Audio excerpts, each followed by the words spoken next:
ভারতে গুড়িয়ে দেওয়া হয়েছে আল-আকসা মসজিদ। যুক্তরাজ্যে মুসলিমদের কবরস্থানে হামলা, 85 কবর ক্ষতিগ্রস্ত। সিরিয়ার শত্রুদের তুরস্কের মুখোমুখি হওয়ার হুঁশিয়ারি এরদোগানের।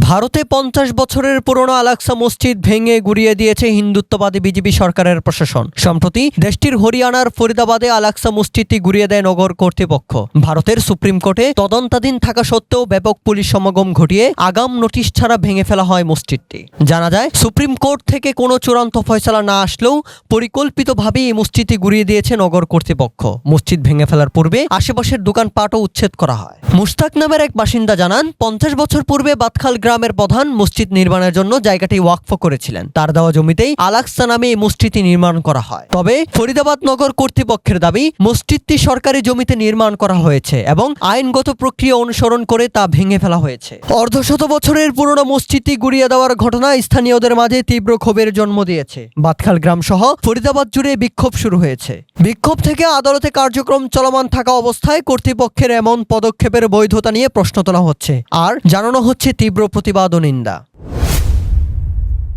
যুক্তরাজ্যে মুসলিমদের কবরস্থানে হামলা ভাঙচুরের ঘটনা ঘটেছে। এতে অন্তত 85টি কবর ক্ষতিগ্রস্ত হয়েছে। ক্ষতির শিকার বেশিরভাগ কবরই শিশু কিশোরদের। যুক্তরাজ্যের কার্পেন্টার্স পার্কের একটি কবরস্থানে এ হামলা চালানো হয়। কবরস্থানে এমন তাণ্ডবের নিন্দা জানিয়েছে বিভিন্ন সংস্থা। ইসলাম বিদ্বেষের জেরেই এই ঘটনা ঘটানো হয়েছে বলে ধারণা করা হচ্ছে। স্থানীয় পুলিশ কর্মকর্তা জন সিম্পসন জানান, আমাদের তদন্ত এগিয়েছে, তবে দুঃখের বিষয় যে এটি একটি ধর্মীয় উদ্দেশ্য প্রণোদিত কাজ ছিল। তিনি আরও জানান, আমরা ক্ষতিগ্রস্তদের এবং মুসলিম সম্প্রদায়কে আশ্বস্ত করতে চাই যে আমরা এই অপরাধকে অত্যন্ত গুরুত্বের সাথে বিবেচনা করছি।